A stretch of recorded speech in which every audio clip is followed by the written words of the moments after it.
maging magulang, no? Hindi madaling maging magulang. Walang manual na magsasabi kung paano ka magiging perpekto.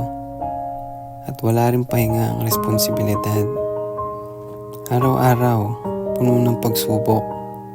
Pagod sa trabaho, kakulangan sa pera. Minsan, sarili mong problema, kailangan mong isang tabi. Ngunit sa kabila ng lahat ng to, patuloy na lumalaban.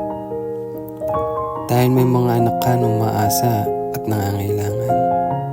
Maraming sakripisyo ang kaakibat ng pagiging magulang. May mga panahong inuuna mo na ang pangangailangan ng anak kaysa sa sarili. Kahit pagod ka na, wala ka nang natitira para sa sarili mo. Pero ngiti lang ng anak mo ang nagiging gantimpala sa bawat hirap na dinaranas. Isang yakap, isang salamat ma, pa, o simpleng tawa lang nila sapat na para mapawi lahat ng pagod.